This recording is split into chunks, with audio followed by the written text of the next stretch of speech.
Hi friends, அனைவருக்கும் வணக்கம். நாம் இன்றைக்கி ரொம்ப ஹெல்த்தியான பிரேக்ஃபாஸ்ட் ரெசிபி தாங்க பார்க்க போகிறோம். இது டின்னராகவும் எடுத்துக்கலாம், சம்டைம்ஸ் ஈவினிங் ஸ்நாக்காகவும் செய்து கொடுக்கலாங்க. இந்த ரெசிபி செய்கிறதுக்கு நமக்கு இட்லி தோசை மாவு எதுவும் தேவையில்லைங்க. இட்லி தோசை மாவு இல்லாத டைமில் இந்த ரெசிபி ரொம்ப நமக்கு யூஸ்ஃபுல்லாக இருக்குங்க. ஒரு 15 மினிட்ஸ் இருந்தால் போதும், நிறைய வெரைட்டிஸ் வச்சு செஞ்சுக்கலாங்க. இதுக்கு அரிசி உளுந்து எதுவுமே தேவையில்லை. ஸோ ரொம்பவும் ஹெல்த்தியானது. இப்போ வீட்டுக்கு யாராவது கெஸ்ட் வந்தால் கூட இந்த மாதிரி வெரைட்டியாக செஞ்சு கொடுங்க. ரொம்பவும் டைமும் எடுக்காதுங்க. வாரத்துக்கு 2 நாள் இந்த மாதிரி ஹெல்தி ரெசிபிலாம் கண்டிப்பாக செய்து சாப்பிடுங்க. வாங்க வீடியோக்குள்ளே போகலாம். அதுக்கு முன்னாடி நம்ம சேனலை சப்ஸ்கிரைப் பண்ணாத நண்பர்கள் ப்ளீஸ் சப்ஸ்கிரைப் பண்ணுங்கள், சப்போர்ட் பண்ணுங்கள். வாங்க வீடியோக்குள்ளே போகலாம். இந்த ஹெல்தி பிரேக்ஃபாஸ்ட் செய்கிறதுக்கு பாருங்கள், நான் இன்றைக்கி சிவப்பு அவல் எடுத்திருக்கேன். சிவப்பு அவல்லே நல்ல கெட்டியான சிவப்பு அவல் எடுத்திருக்கேன். இதுலேயே பேப்பர் அவலும் கிடைக்குதுங்க, நீங்கள் அதையும் பயன்படுத்திக்கலாம். அப்படி இல்லைனா வெள்ளை அவல் கூட நீங்கள் பயன்படுத்திக்கலாங்க. பட் வெள்ளை அவலை விட சிவப்பு அவலில் அதிக அளவிலான ஹெல்த் பெனிஃபிட்ஸ் இருக்குங்க. இது சிவப்பு அரிசியை பயன்படுத்தி இந்த அவல் செய்கிறதுனால இதில் அதிக அளவு ஹெல்த் பெனிஃபிட்ஸ் இருக்குங்க. அயன், ஃபைபர் அப்படின்ற மாதிரி நிறைய ஹெல்த் பெனிஃபிட்ஸ் இருக்குது. அந்த ஹெல்த் பெனிஃபிட்ஸ்லாம் சொன்னேன்னா வீடியோ ரொம்ப லென்த்தாக போகும். ஸோ நீங்கள் கூகுளில் சர்ச் பண்ணி பார்த்துக்கோங்க. இப்போ அந்த அவலை நான் 1 கப் எடுத்திருக்கேன். இதை கப் மெஷர்மெண்ட் பார்த்திங்கன்னா 200 கிராம் இருக்கும். இதை நம்ம அப்படியே மிக்சியில் நல்லா அரைச்சிக்கோங்க. ரொம்ப ஃபைனாக இது அரைப்படாதுங்க. ஸோ கொஞ்சம் குருணையாக தான் அரைப்படும், ரவை பதத்துக்கு தான் அரைப்படும் இது. ஸோ அந்தளவுக்கு நல்லா அரைச்சி ஒரு பவுலில் சேர்த்து விட்டுருங்க. இப்போ நீங்கள் எந்த கப்பில் அவலை அளந்தீங்களோ அதே கப்பில் 1.5 கப் ரவை சேர்த்து விடுறீங்க. வறுத்த ரவை, வறுக்காத ரவை எதுவாக இருந்தாலும் பரவாயில்லை. நான் இன்றைக்கி வறுக்காத ரவை தான் பயன்படுத்தியிருக்கேன்.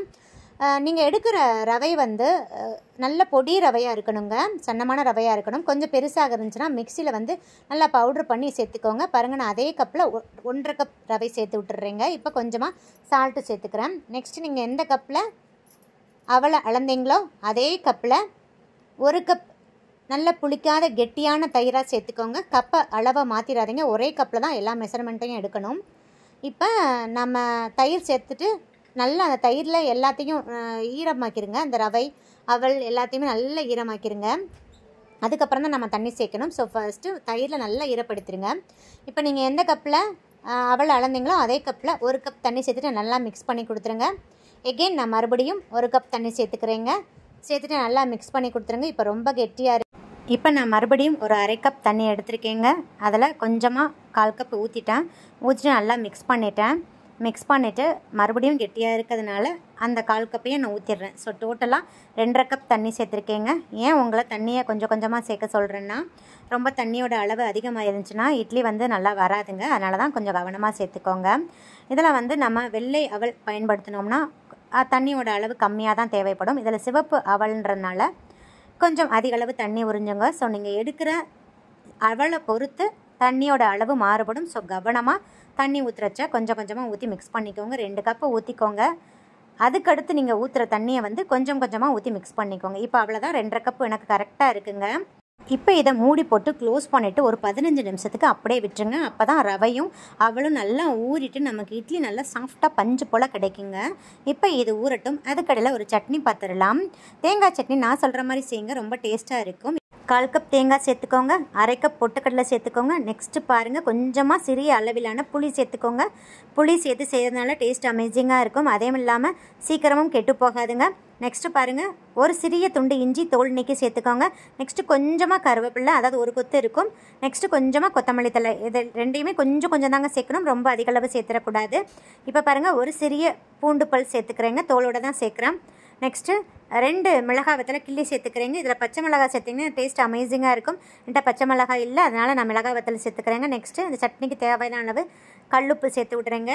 சேர்த்துட்டு ஃபஸ்ட்டு தண்ணி விடாமல் 2 பல்ஸ் விட்டுக்கோங்க. அதுக்கப்புறம் கொஞ்சமாக தண்ணி ஊற்றிட்டு நல்லா அரைச்சிக்கோங்க. ரொம்ப ஃபைனாக அரைக்காதீங்க, நல்லா இருக்காது. கொஞ்சம் குறப்பாக இருக்கிற மாதிரி அரைச்சிக்கோங்க. இப்போ அரைச்சிட்டு இது பவுலில் சேர்த்தாச்சு. யூஸ்வலாக நீங்கள் எப்படி தாளித்து கொட்டுவீங்களோ அதே மாதிரி தாளித்து ஊற்றிடுங்க. பாருங்கள், ரொம்ப டேஸ்ட்டான பொட்டுக்கடலை சட்னி ரெடி ஆயிடுச்சுங்க. எப்போயுமே தேங்காய் சட்னிக்கு தேங்காயோட அளவை குறைச்சிட்டு பொட்டுக்கடலையோட அளவை கூட்டிக்கிட்டிங்கன்னா ரொம்ப டேஸ்ட்டாக இருக்கும். ஹோட்டலில் கிடைக்கிற மாதிரியே இருக்குங்க. ட்ரை பண்ணி பாருங்கள். இப்போ பாருங்கள், 15 நிமிஷம் ஆயிடுச்சு. நல்லா ஊறிடுச்சு. உபரியும் நமக்கு அதிகமாக கிடச்சிருக்கு பாருங்கள். இப்போ ரொம்ப கெட்டியாக இருக்குங்க. அதனால் நான் ஒரு 1/2 கப் தண்ணி எடுத்துக்கிறேன். கொஞ்சமாக ஊற்றி மிக்ஸ் பண்ணிக்கிறேன். பாருங்கள், 1/2 கப்பும் எனக்கு கரெக்டாக இருந்துச்சு. நான் டோட்டலாக 3 கப் தண்ணி சேர்த்துருக்கேங்க. சேர்த்துட்டு நல்லா மிக்ஸ் பண்ணி கொடுத்துருங்க. தண்ணியோட அளவு மட்டும் கரெக்டாக பார்த்து ஊற்றிக்கோங்க. ரொம்ப அதிக அளவு ஊற்றினீங்கன்னா இட்லி வந்து அந்தளவுக்கு நல்லா ப்ளஃபியாக வராதுங்க. ஸோ அதனால் தண்ணியோட அளவு மட்டும் கொஞ்சம் கவனமாக ஊற்றிக்கோங்க. இப்போ பாருங்கள், இதுதான் கன்சிஸ்டன்சி. இந்த அளவுக்கு தாங்க இருக்கணும். நம்ம எடுத்து இப்படி போடுற அளவில் இருக்கணும். பார்த்திங்களா, நார்மலான நம்ம இட்லிக்கு ஊற்றுவோம் பார்த்திங்களா, அதை விட கொஞ்சம் கெட்டியாக இருக்கணுங்க. அவ்வளோதான். இப்போ பாருங்கள், நம்ம மாவு ரெடி ஆயிடுச்சு. இப்போ உப்பு செக் பண்ணிக்கோங்க, தேவைப்பட்டால் ஆட் பண்ணிக்கலாம். இப்போ மாவு ரெடி ஆயிடுச்சு. நம்ம இட்லி ஊற்றிடலாம். இந்த மாவை அப்படியே ஊற்றினோம்னா இட்லி கொஞ்சம் ஹார்டாக இருக்குங்க. அதனால் நான் கொஞ்சமாக இதில் 1/4 டீஸ்பூன் ஆப்ப சோடா சேர்த்துக்கிறேங்க. ஆப்ப சோடா வந்து கொஞ்சமாக ஒரு கிண்ணத்தில் எடுத்துகிட்டு 2 டீஸ்பூன் தண்ணி ஊற்றிட்டு நல்லா கரைச்சிடுங்க. இதிலே கரைச்சிட்டு அப்படியே ஊற்றுங்க. அப்போ தான் அந்த ஆப்ப சோடா வந்து மாவில் எல்லா இடத்துலையுமே சீக்கிரம் கரைஞ்சி ஈவனாக மிக்ஸ் ஆகுங்க. இப்போ ஆப்ப சோடா சேர்த்துட்டு நல்லா மிக்ஸ் பண்ணிவிட்டு டக்குன்னு உடனே நாம் இட்லி ஊற்ற ஆரம்பிச்சிடணுங்க. ஆப்ப சோடா சேர்த்துட்டு நிறைய நேரம் வெயிட் பண்ணக்கூடாதுங்க. ஸோ அதனால் நீங்கள் இட்லி ஊற்றுறதுக்கு 5 நிமிஷத்துக்கு முன்னாடி தான் நீங்கள் ஆப்ப சோடா சேர்த்துடணும். இப்போ நல்லா மிக்ஸ் பண்ணியாச்சு. பாருங்கள், நான் இன்றைக்கி இட்லி தட்டிலையும் துணி போட்டுட்டு துணியை நல்லா நினச்சிட்டு புழிஞ்சிட்டு அப்படியே ஊற்றி விட்டுருங்க. நான் இதே மாதிரி பவுல்லையும் ஊற்றிக்கிறேங்க. பவுலில் நல்லா ஆயில் தடவிட்டு அந்த பவுல்லையும் ஊற்றிடுறேன். இப்போ அஸ் யூஷுவல் நீங்கள் எப்படி இட்லி வேக வைப்பீங்களோ அதே மாதிரி வேக வச்சுக்கோங்க. மூடி போட்டு க்ளோஸ் பண்ணிவிட்டு ஒரு 15 நிமிஷத்துக்கு வச்சுக்கோங்க. ஃப்ளேமை வந்து மீடியமில் வச்சு விட்டுருங்க. இது வேகட்டும். அதுக்கடையில் இதே மாதிரியே நம்ம பணியாரம் வார்த்துடலாங்க. அதுக்கு நம்ம கொஞ்சமாக 1/4 டீஸ்பூன் மஞ்சள் தூள் சேர்த்துக்கோங்க. நெக்ஸ்ட்டு 1/2 டீஸ்பூன் கரம் மசாலா தூள். நெக்ஸ்ட்டு பாருங்கள், ஒரு சிறிய சைஸ் பெரிய வெங்காயத்தை நல்லா ஃபைனாக சாப் பண்ணிவிட்டு அதையும் சேர்த்துக்கோங்க. நீங்கள் இதில் கேரட் கூட சேர்த்துக்கலாங்க. நீங்கள் இதை வந்து வெங்காயம் அந்த கேரட் இதெல்லாம் தாளிச்சும் போட்டுக்கலாம். நான் இன்றைக்கி தாளிக்காமல் தாங்க வெங்காயத்தை போட்டிருக்கேன். இப்போ வெங்காயம் சேர்த்தாச்சு. இப்போ இது கூடயே நான் கொஞ்சமாக 1/2 டீஸ்பூன் சீரகம் சேர்த்து விட்றேங்க. எனக்கு மஞ்சள் கொஞ்சம் கம்மியாக இருந்ததுனால எகைன் ஒரு 1/4 டீஸ்பூன் சேர்த்துக்கிட்டேன். இப்போ நம்ம 2 மிளகாய் வத்தலை நல்லா மிக்சியில் அரைச்சிட்டு இந்த மாதிரி சில்லி ஃப்ளேக்ஸ் மாதிரி ஒன்றும் பாதியமாக அரைச்சிட்டு நான் சேர்த்து விட்றேங்க. சேர்த்துட்டு நல்லா மிக்ஸ் பண்ணிக்கோங்க. இது கூடயே நான் கொஞ்சமாக புதினா கொத்தமல்லி தலையை ஒரு கைப்பிடி எடுத்துட்டு நல்லா ஃபைனாக பொடியாக நறுக்கிட்டு இதில் சேர்த்துக்கிறேங்க. நீங்கள் ஏதாவது கீரை இருந்தால் கூட அதை கூட சேர்த்துக்கலாங்க. பட் புதினா கொத்தமல்லி தலையை சேர்த்திங்கன்னா இன்னும் வாசமாக டேஸ்ட்டாக இருக்குங்க. இப்போ நல்லா மிக்ஸ் பண்ணிவிட்டு இந்த மாவு ரெடி ஆயிடுச்சு. இப்போ இதுக்கு தேவையான அளவு கொஞ்சமாக உப்பு சேர்த்துக்கோங்க. டேஸ்ட் பண்ணிவிட்டு சேர்த்துக்கோங்க. இப்போ நல்லா மிக்ஸ் பண்ணிவிட்டு இப்போ பணியார தவா வச்சிடலாங்க. இப்போ கொஞ்சமாக ஆயில் ஊற்றிக்கோங்க. ஆயில் ஊற்றிட்டு ஆயில் ஹீட் ஆகவும் நம்ம ஆஸ் யூஷுவல் எப்படி பணியாரம் ஊற்றுவோமோ அதே மாதிரி ஊற்றிட்டு மூடி போட்டு க்ளோஸ் பண்ணிடுங்க. க்ளோஸ் பண்ணிவிட்டு ஒரு 5 நிமிஷத்துக்கு அப்படியே விட்டுருங்க. இப்போ 5 நிமிஷம் கழித்து ஓப்பன் பண்ணி பாருங்கள். இப்போ அந்த பக்கம் திருப்பி போட்டுருங்க. திருப்பி போட்டு மூடி போட்டு க்ளோஸ் பண்ணிவிட்டு ஒரு 3 நிமிஷத்துக்கு அப்படியே வெயிட் பண்ணுங்கள். இப்போ வெந்துருச்சான்னு இந்த மாதிரி ஸ்டிக் வச்சு பாருங்கள். கொஞ்சம் கூட ஒட்டாமல் வரணும். ஸோ நம்ம பணியாரம் சூப்பராக ரெடி ஆயிடுச்சுங்க. இப்போ 15 மினிட்ஸ் ஆகிடுச்சு. இட்லி வெந்துச்சான்னு பார்த்துடலாங்க. அதே மாதிரி ஸ்டிக்கு வச்சு இன்செர்ட் பண்ணி பாருங்கள். கொஞ்சம் கூட அந்த குச்சியில் ஒட்டாமல் வரணுங்க. அப்படி இருந்துச்சுன்னா நமக்கு இட்லி வெந்துருச்சுன்னு அர்த்தம். இப்போ அவ்வளோதாங்க. இந்த கிண்ணத்தில் இருக்கிறதையும் இதே மாதிரி செக் பண்ணி பார்த்துக்கோங்க. இப்போ அவ்வளோதான், இட்லி வெந்துருச்சு. நம்ம ட்ரான்ஸ்ஃபர் தோசை தவா எடுத்துக்கோங்க. கொஞ்சமாக ஆயில் ஊற்றிக்கோங்க. நம்ம பணியாரத்துக்கு மிக்ஸ் பண்ணோம் பார்த்திங்களா, அந்த மாவை வந்து நம்ம அடைக்கெலாம் தட்டுவோம் பார்த்திங்களா, அதே மாதிரி ஒரு குழிக்கரண்டி எடுத்துகிட்டு லைட்டாக அப்படியே ஸ்ப்ரெட் பண்ணி விடுங்க. ரொம்ப தோசை மாவு மாதிரி நம்ம ஊற்ற முடியாது. இந்த மாதிரி லைட்டாக அப்படியே ஸ்ப்ரெட் பண்ணி கொடுத்துருங்க. ஸ்ப்ரெட் பண்ணிவிட்டு சுற்றி லைட்டாக ஆயில் ஊற்றிக்கலாங்க. நீங்கள் நெய் கூட ஊற்றிக்கலாம்.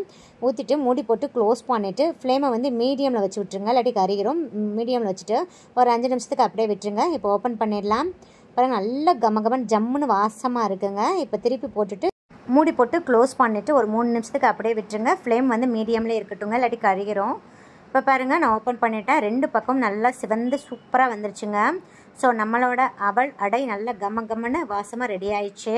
பாருங்கள், இப்போ நம்ம இட்லி எடுத்துடலாம். ரொம்ப உடனே எடுத்துடாதீங்க, கொஞ்சம் ஆற வச்சுட்டு எடுத்துக்கோங்க. அப்போ தான் ஈஸியாக எடுக்க வரும். பாருங்கள், சூப்பராக சாஃப்டாக ரெடி ஆயிடுச்சுங்க. இப்போ இட்லி தட்டில் ஊற்றி வச்சுருந்தோம் பார்த்தீங்களா, அதையும் நம்ம எடுத்துடலாம். துணியில் கொஞ்சம் கூட ஒட்டாதுங்க. துணியை தண்ணியில் நினச்சிட்டு நல்லா புழிஞ்சிட்டு ஊற்றி வச்சுருந்தீங்கன்னா கொஞ்சம் கூட ஒட்டாதுங்க. சூப்பராக ஸ்மூத்தாக எடுக்க வரும். ஸோ பாருங்கள் ஃப்ரெண்ட்ஸ், ஃபைனலாக நம்மளோட சாஃப்டான அவல் இட்லி ரெடி ஆயிடுச்சு. அதே மாதிரி அவல் அடை அவல் பணியாரமும் செம்ம சூப்பராக ரெடி ஆயிடுச்சுங்க. நான் ஒரே ஒரு இட்லியை மட்டும் பிச்சு காமிக்கிறேன். பாருங்கள் எந்த அளவுக்கு நல்லா சாஃப்டாக இருக்குன்னு. இந்த இட்லி 6 நாளுமே நல்லா சாஃப்டாக இருக்குங்க. இதுக்கு அரிசி உளுந்து ஊற வச்சு அரைச்சி அந்த டென்ஷனே இருக்காதுங்க. இட்லி தோசை மாவு இல்லையா, டக்குன்னு இந்த மாதிரி ஹெல்த்தியாக செஞ்சு கொடுங்க. ரொம்ப வெரைட்டியாகவும் செஞ்சுக்கலாம் ஒரே மாவை பயன்படுத்தி. அந்த பணியாரத்தையும் பிச்சு காமிக்கிறேன். நல்ல கிறிஸ்பியாக இருக்குங்க. அதே மாதிரி அந்த அவல் அடையும் டேஸ்ட் அமேசிங்காக இருந்துச்சு. ஆயிடுச்சு. கண்டிப்பாக அதை மிஸ் பண்ணாமல் செய்து பாருங்கள். இப்போ இந்த இட்லி மீந்து போச்சுன்னா லைட்டாக இந்த மாதிரி உதுத்து விட்டுருங்க. உப்புமாவுக்கு உதுத்து விடுவோம் பார்த்தீங்களா, இட்லி உப்புமாவை அதே மாதிரி உதுத்து விட்டுருங்க. இப்போ கடாயை வச்சுக்கோங்க. 2 டீஸ்பூன் ஆயில் சேர்த்துக்கோங்க. எண்ணெய் காயவும் 1/4 டீஸ்பூன் கடுகு, 1 டேபிள் ஸ்பூன் உளுந்து சேர்த்துக்கோங்க. நீங்கள் இதில் விருப்பப்பட்டால் கடலைப்பருப்பு கூட சேர்த்துக்கலாங்க. கடுகு உளுந்து நல்லா சிவந்து வரட்டும். நெக்ஸ்ட்டு 1/2 டீஸ்பூன் சீரகம் சேர்த்து விட்றேன். சீரகம் நல்லா பொரியட்டும். நெக்ஸ்ட்டு 1 மிளகாய் வத்தலை கிள்ளி சேர்த்துக்கிறேன். நீங்கள் பச்சை மிளகாய் வேணாலும் சேர்த்துக்கலாங்க. நெக்ஸ்ட்டு பாருங்கள், 1 கைப்பிடி அளவு நல்ல பெரிய வெங்காயத்தை நல்லா ஃபைனாக சாப் பண்ணி வச்சுருக்கேன். அதையும் சேர்த்துடலாம். வெங்காயம் வதங்கி கண்ணாடி பதத்துக்கு வரட்டும். வெங்காயம் வதங்கி கண்ணாடி பதத்துக்கு வந்துருச்சு. இது கூடயே நான் கொஞ்சமாக 1 கொத்து கருவேப்பிலை சேர்த்துக்கிறேங்க. நீங்கள் விருப்பப்பட்டால் இதில் தேங்காய் பூ கூட சேர்த்துக்கலாம். டேஸ்ட்டாக தான் இருக்கும். நெக்ஸ்ட்டு பாருங்கள், நம்ம பொடிச்சு வச்சுருந்தோம் பார்த்தீங்களா, அந்த அவல் உப்புமாவை இதில் சேர்த்துடலாம். சேர்த்துட்டு நல்லா அப்படியே வதக்கி கொடுத்துருங்க. ஃப்ளேமை வந்து சிம் பண்ணிடுங்க. இப்போ நான் கொஞ்சமாக சால்ட்டு சேர்த்துக்கிறேங்க. டேஸ்ட் பண்ணிவிட்டு சேர்த்துக்கோங்க. சால்ட்டு சேர்த்து நல்லா மிக்ஸ் பண்ணி கொடுத்துருங்க. ஃபைனலாக இதில் ஒரு பிஞ்சு பெருங்காயத்தூள் சேர்த்துக்கோங்க. சேர்த்துட்டு நல்லா மிக்ஸ் பண்ணிடுங்க. அவ்வளோதான், நம்மளோட அவல் உப்புமா செம்ம சூப்பராக ரெடி ஆயிடுச்சு. இதில் கொஞ்சமாக கொத்தமல்லி இலைகளை தூவி விட்டுருங்க. பாருங்கள், செம்ம சூப்பராக நம்மளோட அவல் உப்புமா ரெடி ஆயிடுச்சு. இதிலே நாட்டு சக்கரையை மிக்ஸ் பண்ணி கொடுங்க. அப்படி இல்லைனா ஒயிட் சுகரை மிக்ஸ் பண்ணிட்டு கொடுங்க. ஈவினிங் ஸ்கூல் விட்டு வர்ற குழந்தைங்களுக்கு இந்த மாதிரி இட்லி மீந்து போச்சுன்னா அதை நம்ம உப்புமாவாக செஞ்சு கொடுங்க. ரொம்ப ஃபில்லிங்காகவும் இருக்கும். இப்போ பாருங்கள் ஃப்ரெண்ட்ஸ், ஃபைனலாக இட்லி, அடை, பணியாரம், உப்புமா எல்லாமே ஒரே மாவுலேயே ரெடி ஆயிடுச்சு. மாவு அரைச்சு கஷ்டப்படாமல் ஈஸியாக வெரைட்டியாக செஞ்சுக்கலாம். ஸோ இந்த வீடியோ பிடிச்சிருந்தா லைக், ஷேர், கமெண்ட் பண்ணுங்கள். மறக்காமல் சப்ஸ்கிரைப் பண்ணுங்கள். சுவையறிந்திரு சுவைத்து பாருங்கள். நன்றி, வணக்கம்.